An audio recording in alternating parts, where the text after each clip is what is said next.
Back, ladies and gentlemen. This is Sean here with Blue Ridge Silverhound. Happy New Year, by the way, to everyone out there.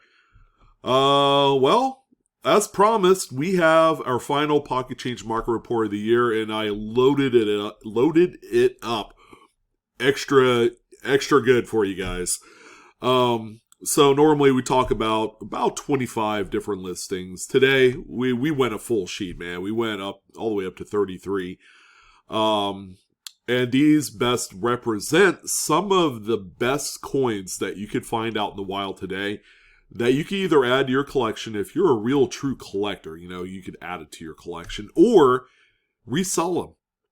And that's kind of like the big basis, the big talking point for the pocket change market report. And we've been doing this report for a number of years now. And it's been a great kind of indicator as to what's selling out there. And you don't have to grade any of these coins. That's the cool part about it. Because if you keep that money in your pocket, then things like this is going to make a little bit more sense. Now, I'm not going to lie or BS you guys.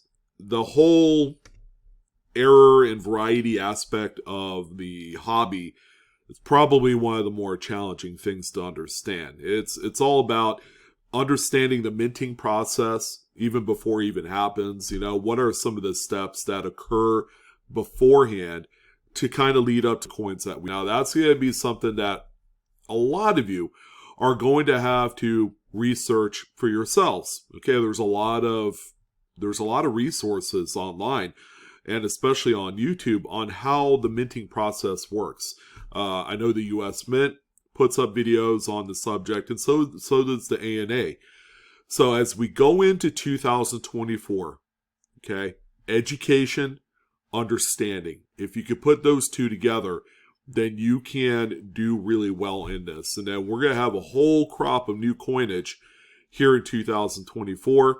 The Lincoln Cents will be coming out here really soon. I know a few people personally that are already out there kind of priming and pumping things up at the banks in order to be the first ones to get these boxes. So make sure that you're aware that we are probably within a good 2-week time span from this point. And we're December 31st right now. So expect to see this drop here really soon. Could be earlier this year, could be later, but just be aware that this is going to happen in the month of January. All right, so we have a pretty big lineup of coins to talk about. All right, and these are all coins that you could find going through coin rolls from the bank, going through your kids' piggy bank, going to the coin shops and shows, cherry picking a few of these that customarily you wouldn't have any other way of finding other than paying full price for an already attributed variety or an already diagnosed error. And then simply you just take really good photos of them, put them up on eBay, and let her rip.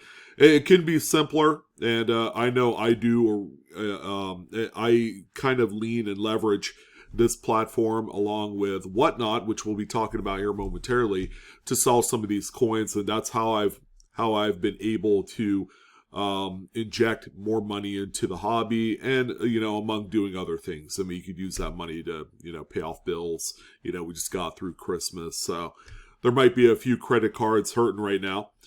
But enough about that. Again, we don't talk about graded coins, and you're going to see all of their original photos today from those listings. So you're going to get the best and worst there.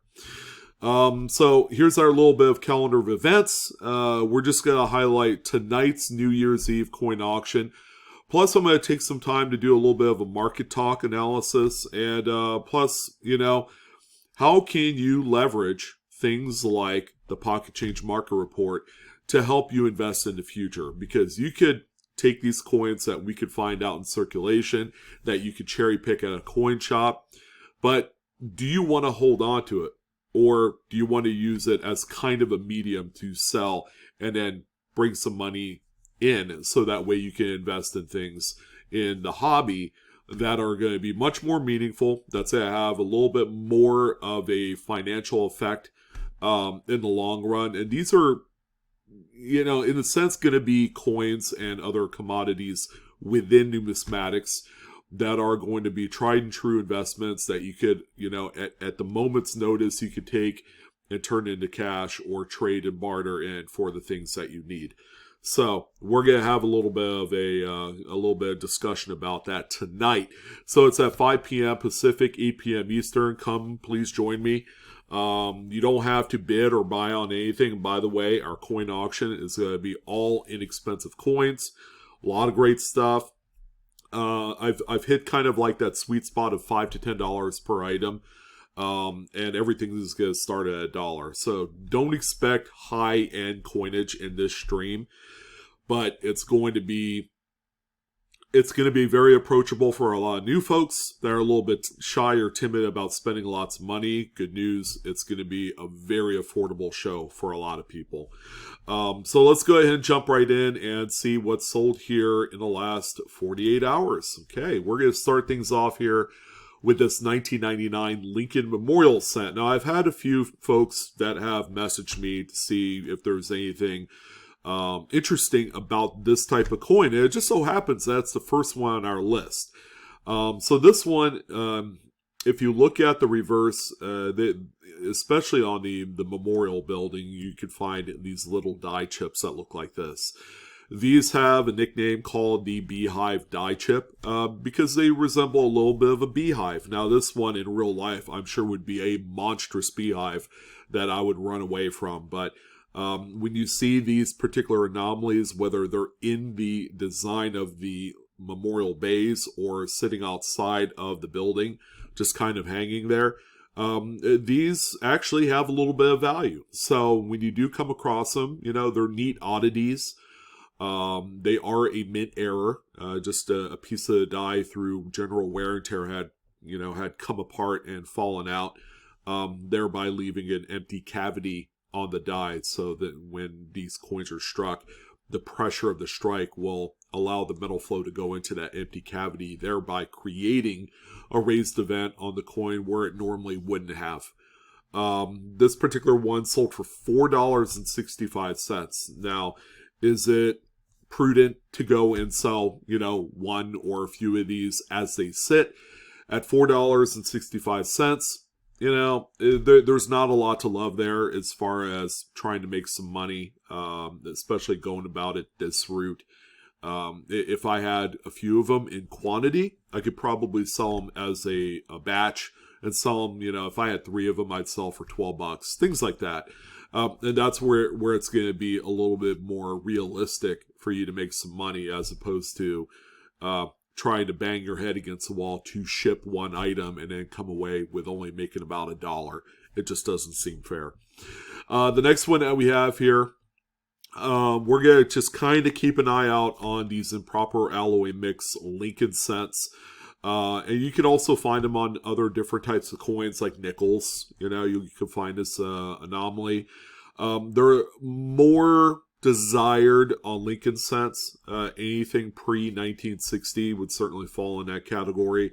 Back in the day, you know, they used to add a very small amount of tin or zinc into the composition, you know, as a kind of like a binder probably, and they just didn't mix well with the copper.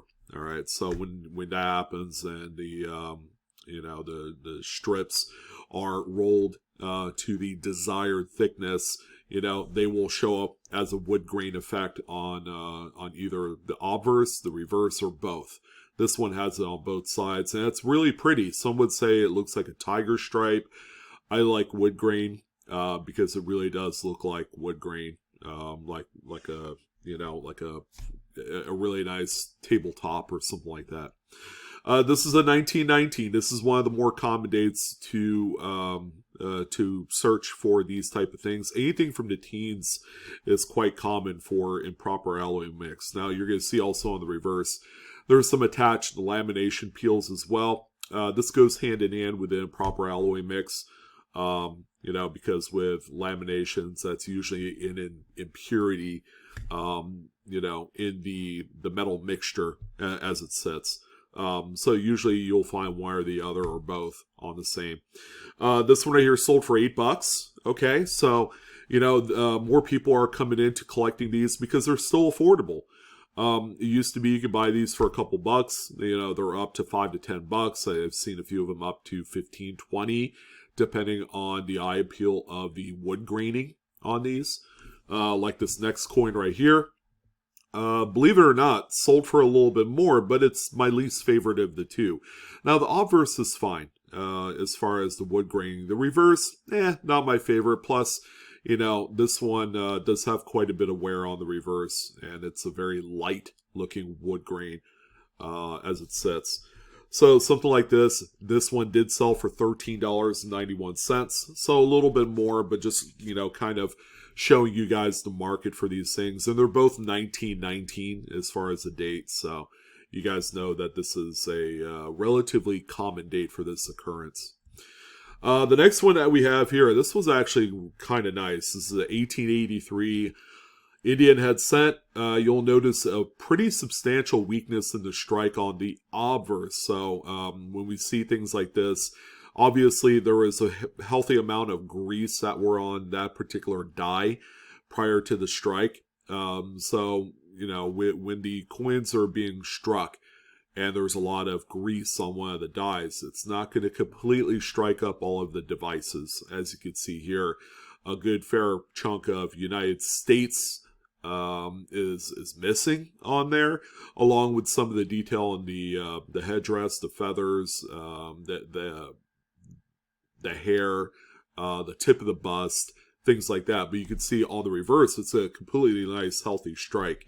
You can see every bit of that wreath. So obviously the grease here is just on one side and on one die. So this one right here sold for $38.99. You know, you could come across one of these in dealer stock, different, or it could be damaged to a lot of people's untrained eyes.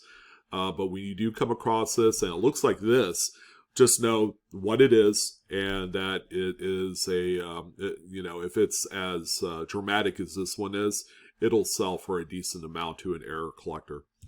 The next one that we have here, a coin that we've talked about on numerous occasions, and you know, Kennedy $half roll hunters out there, take note. The 1972D Kennedy with the missing FG initials on the reverse is the one to find.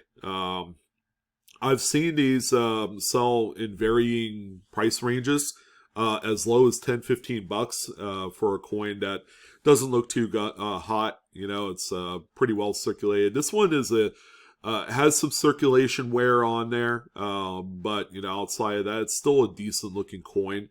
You'll notice that in this area here, between the tail feathers and the eagle leg, Frank Gasparo's initials would normally sit here. So this is a byproduct of just simply an over-abraded die or an over-polished die. This one right here sold for $44.99. Keep in mind that you could find the same anomaly throughout a bunch of different dates. The ones that are attributed, like in the Cherry Picker's Guide and things like that, are the 1982 and the 72D. The 72D is the much more scarce of the two. This one right here, now we got to talk about it, right? Because we're about ready to change this calendar into the new year.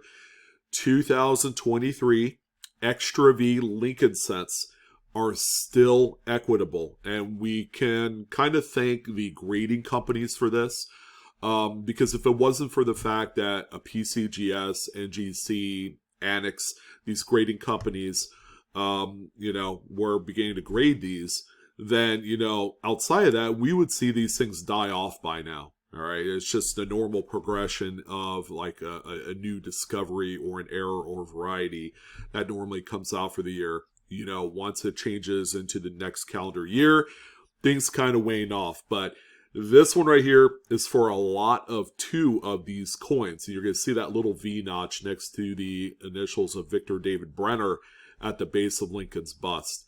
So just to the right of that. A lot of two for $63.25. The idea here is that you're going to buy some of the nicer condition examples because you need a mid-state 65 or higher with the extra V attributed on the label for it to be worthwhile. That's where you're going to make money there. But yeah, I mean, you know, a lot of two. We do have another listing coming up later on. that you guys need to know about, because it's going to show a great disparity in value between the two. There's really no sweet spot for these. You know, I used to say it's about $30 to $55, but that's such a wide spread for this coin that we haven't seen things settle down yet. The next one that we have here, this one quite minor, but you know, someone did notice it in their wheat cent bag, I suppose. 1956D Lincoln wheat cent. You can see there on the date that there is either a delamination or a strike through. You know, possibly it's a chunk of hardened grease that was on that die prior to the strike. I'm probably leaning more toward a delamination because you could still see part of the 5 and the whole 6 on there.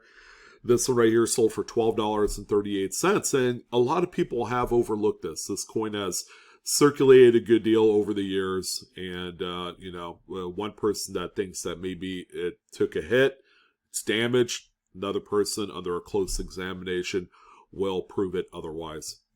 We have our first piece of currency. How about this 1950A $5 bill with a gutter fold? All right, the gutter fold is caused simply by a wrinkle in the subject sheet.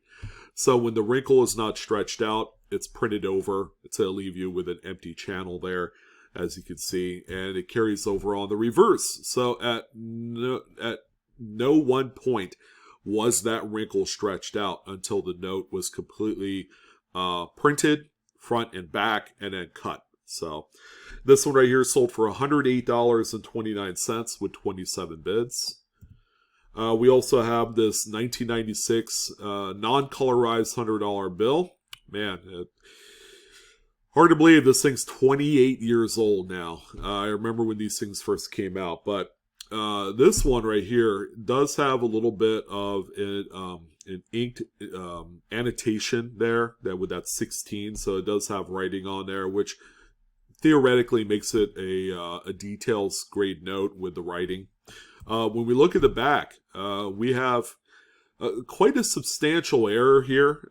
It could either be construed as an obstruction, which there was possibly the leading edge of another subject sheet that was overlapping this and then printed over. It could have been an errant just piece of paper that was torn off of another sheet. It could be a board break, you know, which is something that affects the printing plates, you know, and it's exactly like it sounds. It could be insufficient ink. I would say probably not so much, because you have a hard line there between the print and where it's not printed. But overall, this is an incredibly dramatic error, and you know, it didn't sell too far above face value, which is quite surprising. It ended at $162.18 with 22 bids. So this is a phenomenal note. I'm glad that it was saved. It's in really nice shape as well, save for the writing on the front. When you look at the back of the note, the thing looks almost uncirculated, and that's the thing that kind of is crazy about this. 1961D Washington quarter. I mean, it's just a regular 90% silver, but it does have a little shallow curved sheet clip in there. All right, so this one ended up selling for $11.95 with 7 bids. If we use the current buy rate on 90% silver, which is somewhere in that 18 to 19 times face, this one sold for roughly double that. All right, so when you do come across it and you want to make a couple dollars, because that's all you'll make here, then you can go ahead and sell it as a pretty neat little error. 1950D, man, this is a tough day to find with an off-center strike, and we do know that there is a pretty healthy collector base that wants these for their date set of this particular error. Now, this one is off-center struck by roughly 70%. All right, it's quite nice. You have a full readable date and mint mark. The coin is generally problem-free. I don't see any carbon spotting or any damage.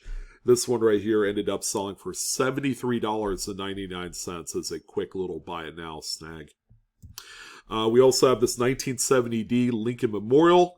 This one, however, is a misaligned die. All right, it's not an off-center strike.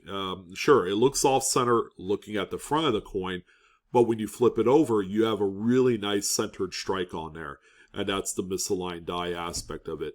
Not nearly as desirable as an off-center strike, but if you have one that has a misaligned die that's offset quite a bit, where it's cutting off some of the devices, like on this one here, letters of "In God We Trust" are literally cut in half, if not more.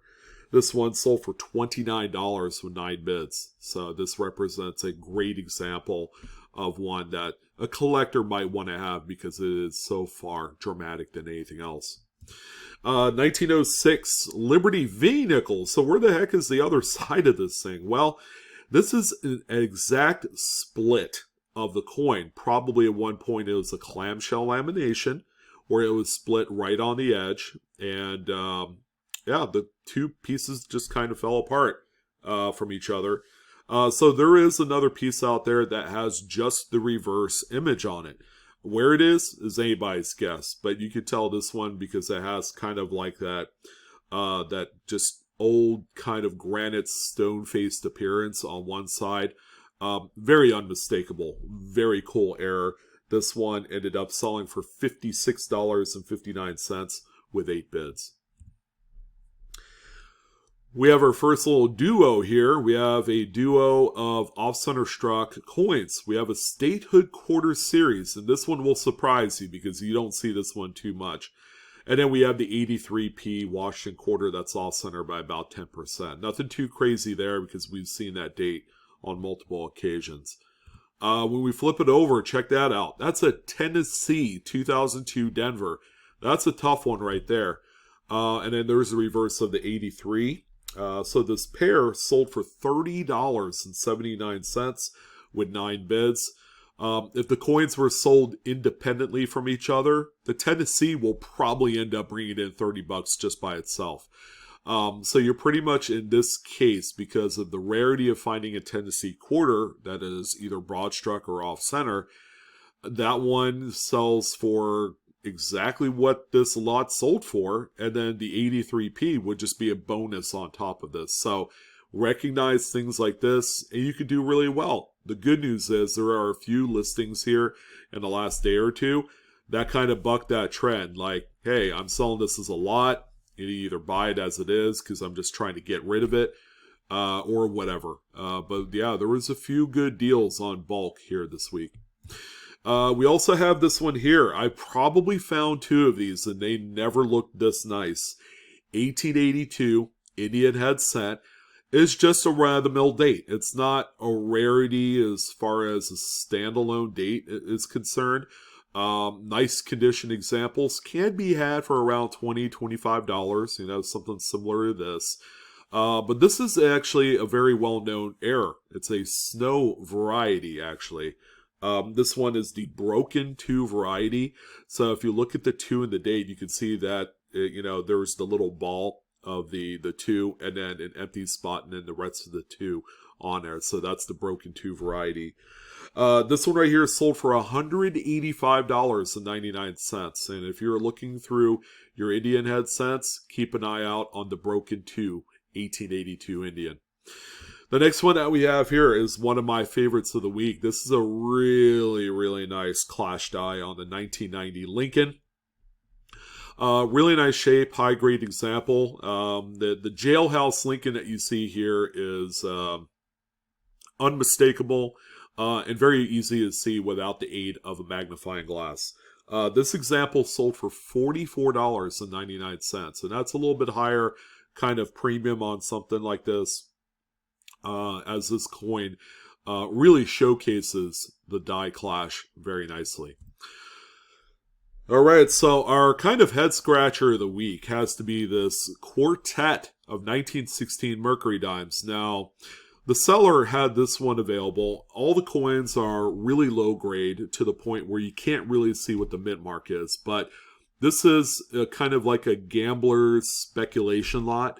The seller had said these could very well be the key date Denvers, every single one of them or a couple of them. Now, if one of them came out a Denver and you know it for sure, that would pay for the whole lot. Now, you're probably asking yourself, well, if it would have paid for the whole lot, how much did it sell for? Just kind of, I'm not going to say blind, but you are kind of flying blind here with this one. Yeah, so the lot sold for $222.49, which is a pretty nice little gamble on this one. I mean, take a look at the close-ups of the area where the Denver Mint Mark would be, and you can't really discern anything. As a matter of fact, there's some damage here. There's like a countersand star here. There's a scrape right here, next to this E, and a few scratches here. I'm telling you, when the 1916D becomes worn enough to where you can't make out the mint mark, that's a problem right there. And most graders, they won't diagnose it as being a Denver mint mark if they can't really see it. So this one right here, this one is like burning money, and you got to be careful with listings like this because it's just as easily to find 4 incredibly worn Philadelphia 1916 Mercury dimes, for $2 a piece, and then flip them all as a group as a speculator lot, and then just cash in, right? So yeah, this could be a very expensive lesson here. The next one, though, this is not a speculator coin. This is a true blue, stone cold, amazing cut die break on this undated Lincoln Memorial cent. It is a Zinken era composition, so it is a copper-plated Zinken coin. Yeah, I mean, the die obviously was in a terminal state at this point with a big old chunk of it just, cracking and falling out to where it produces a cud that's this big. And with cuds, size matters. I know that seems kind of like, crazy and a little bit funny, but size does matters with these things. So the bigger the cud, the more they're worth. This one sold for $367.11, 32 bids, and yes, you can find these in circulation. I found a lot of these, and it's more common than you think. Now, the larger size ones, probably not as common, but all the other ones, certainly. We have this beautiful off-center 1991 Roosevelt dime. It's off-center, I'd say about 75-80%. You can see barely a mint mark. You can make the case that it's either a P or D. That's really, a non-issue here. Because the coin's in great shape. So this one sold for $39.99. Off-center Roosevelts that look like this with a full readable at least date are quite scarce. Okay, we got a couple more Witties. How about this 1923S? Pretty nice. I actually like the obverse of this one. This one's more of that tiger stripey kind of look and less of a wood grain. This one right here sold for $12.50 with 6 bids. And we also have this one here too, which looks more wood grain than it does tiger stripe. One of my favorites because there's symmetry here between the obverse and reverse as far as that pattern is concerned. I like this one, and this one has actually a really big price tag. This one ended up selling for $63.95, which is one of the higher sales of a improper alloy mix Lincoln that I've seen in quite a while. So is this a trend of things to come when it comes to these coins? We'll see. Okay, but we got to talk about the 8,000-pound pink elephant in the room. And it's the 1975 misplacement mark Denver Jefferson nickel.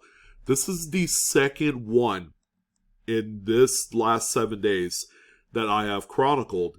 And both sales were huge, all right? Which means we need to pay more attention to this coin and finding it.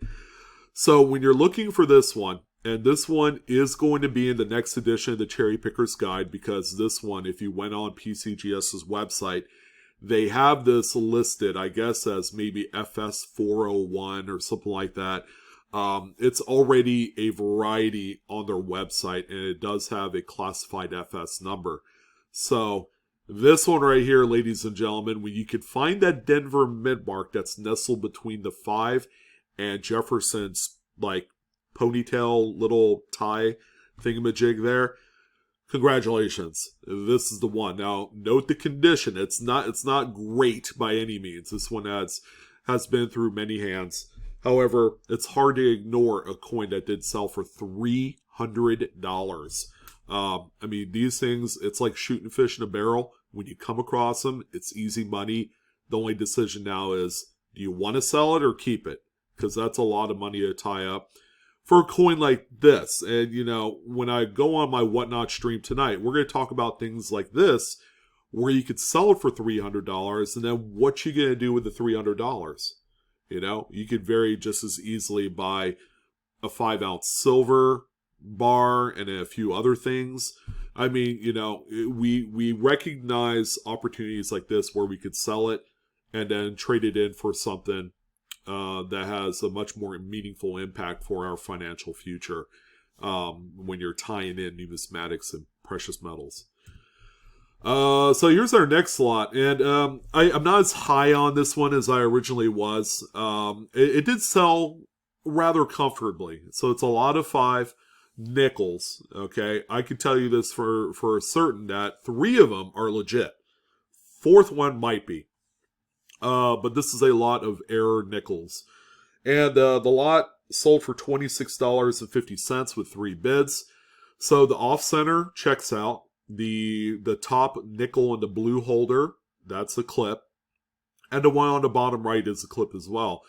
Now, the 2 that I'm not 100% sure on are the 2 war nickels that you see there on the left side. I know the one in the green holder, I don't think is a legit straight clip. I could see a little bit of a buildup there next to that straight edge area, which might indicate that thing was just ground down post-mint. When we look at the reverse, you know, yeah, a little bit more worried about that one there on the bottom left. But for the price that this one sold for, you know, you could easily double your money here. The off-center nickel, I probably have up for $24.99 or $29.99 as a buy it now. And the idea is you're going to buy something like this and then flip each coin individually. So that way you can make some money here. So yeah, I mean, not too bad. $26, you know, is worth the chance here on this one. Not too much risk. I mean, someone had said you can't find anything on new bills. Yeah, how about this one? 2017 $10 bill. With a slightly misaligned overprint. You could see the overprint is shifted to the left a little bit and a little bit up. It's quite minor, but, you know, we have a $10 bill here. I mean, it's pretty rough and ragged and been around the block a few times. It sold for $84.99. Yeah, I'll just drop the mic right here for you guys. The next one that we have here, this one's quite interesting. Okay, it's an off-center struck 1963 Lincoln Memorial cent, but it's an oddball kind of shape to it, you know. So let's speculate on what it could be. Now, it does have, weirdly enough, a Blakesley effect. So if you look across on the obverse, especially, across from the anomaly, it looks like it was a clipped planchet, and then it was struck off center on the area where the clip is. So that's why it has this weird, funky shape to it. You know, to the untrained eye, you know, it might appear to some people that it was a off-center strike that was drilled down or ground down to give it this weird kind of look to it. No, it wasn't. This is legit here. So a few people did recognize that because this one did sell pretty decently. $165 with 17 bids. Now, if you know it was not clipped and it was just a regular off-center 1963, it'd be like a $30 coin. Yeah, but the fact that the off-center part of it occurred on the area where the sheet clip was, that's kind of cool. That's kind of cool. It's a very clutch location. Yeah, a little bit older one here, 1934A, $5 bill. Check out the really tall numbers in the serial number there, indicating the age of this thing. But what do we got here? I mean, the front of it, it looks a little bit miscut or off center, and that's normal for these much older notes. Flip it over. No, that's not normal. That is an egregious misaligned sheet or a faulty alignment, however you want to spin it. So the sheet was a little bit tilted and off when the back was printed, because the back was the only one that's really, really misaligned here. So this one sold for $47.88 with 14 bids. All right, could have gone a little bit higher, but I think people were just kind of at awe at that 1963 Lincoln. Here's our other extra V lot here. We have a seller that had 4 of them, sold out of every single one of them. And I kind of like the presentation, the photo here, with the stack of Lincolns and then the coin just sitting up against it. Although they picked the wrong coin to use, because this one right here has what we call the Ring of Death. This was a roll ender, as noticed by the circular scratch on the obverse of the coin.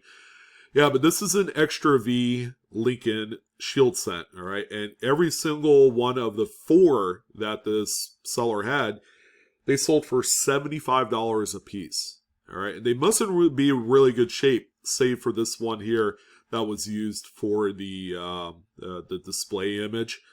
And if you need a little bit of a refresher, that's what the V little notch looks like next to the initials. So yeah, this is a very overachieving listing, where 4 coins ended up realizing a total of $300, whereas others, failed to obtain $30, $35 a piece. So again, the market is all over the place for these. We have here, this one is a misaligned die, plus it also has something pretty cool. 1982, small date, Philadelphia. This one does look like, man, I was going to say it looks like a bronze composition, but it might also be a copper-coated zinc as well. It's kind of hard to tell with these images, but yeah, it's a little bit misaligned. The obverse is a little bit off center. Not crazy. This is very minor, but it does have a cut die break too, a very small sliverous one. So this one sold for $25.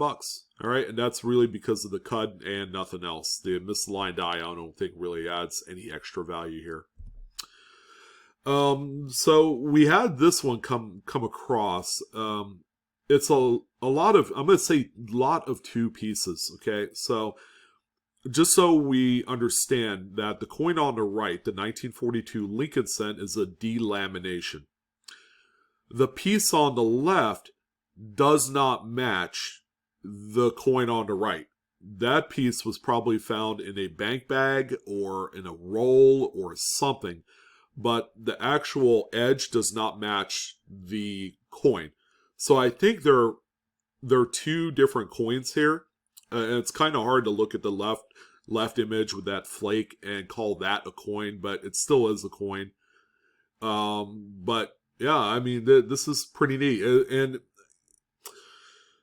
yeah, it kind of looks weird, like they should match and go together. But when you look at like the word trust and then try and match to the word trust on that flake, it's different. So plus that irregular edge is different from the actual straight edge on the 1942 Lincoln.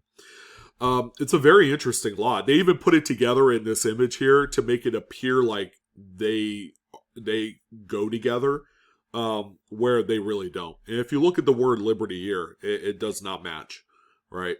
So this 2-piece lot right here, surprisingly, sold for $129.99.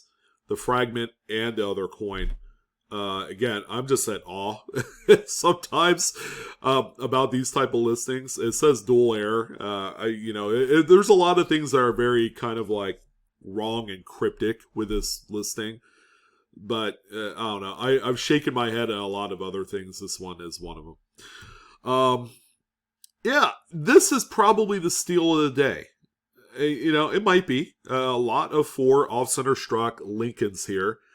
The 2 that I like the most are the 73D and 75D. And then you have an 85 and what looks to be a 1980. All right, so you have 1 Zinkin out of the bunch. Yeah, the 2 70s are quite attractive, and they're both Denvers. We don't see those as often. So the 4 coins sold for $35.25.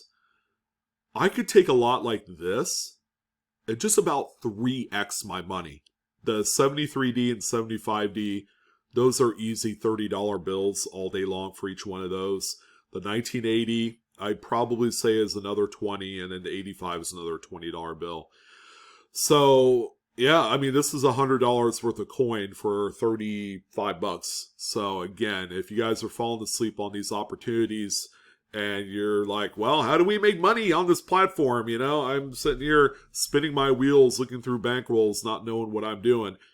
When opportunities like this arise, you gotta pounce on it. You gotta spend money to make money, and you have to feel confident in that. We have a few listings left. Again, very deep PCMR this week. How about this double struck 1984 Philadelphia Roosevelt dime? My goodness. Yeah, this is a uniface, which means that there was another planchet that was overlapped or underlapped or whatever on this one. Really crazy. You don't see things like this every day. $233.99. A best offer was accepted. This one, I believe, was up to as high as like $275 or $300, somewhere around there, and then they settled on $225 plus shipping. Yeah, misaligned die on a large set. Something you don't see every day. And the coin's in decent shape. 1853 braided hair, I guess is what you call this one. Misaligned obverse die, perfectly centered reverse. Coin is about a net VF 25-ish, 25.30. This one sold for $35.01, 11 bids. This one was also a bargain here in the last day. And then finally, we're going to end things off on an incredibly insane misaligned 1974 $1 bill. Check out the overprint. It's to the right. It wanted to leave the paper and make its way stage right. And the reverse, perfectly centered. And the note is really nice condition, probably an XF or higher. So this one here sold for $182.29 with 44 bids. So, like I had stated, there was a lot to look out for. And that's going to hold especially true heading into the new year. So, Happy New Year, by the way, to everyone, if I don't see you till tomorrow. The video is for entertainment purposes only, not financial advice. Please collect and grade responsibly. You know the drill. And I'm your host, Sean, with Blue Ridge Silverhound. Thank you guys again for a memorable 2023. I certainly enjoyed talking the hobby with you. And I look forward to seeing you next year. So let's do it. We're going to have a banner year. It's going to be kind of interesting, considering that it's an election year, among a few other things. I see a lot of great things for the hobby. And if you're not on board, then it's unfortunate, but there will be plenty to go around. All right, so you guys take care. Love you guys. Happy New Year. I will see you guys real soon.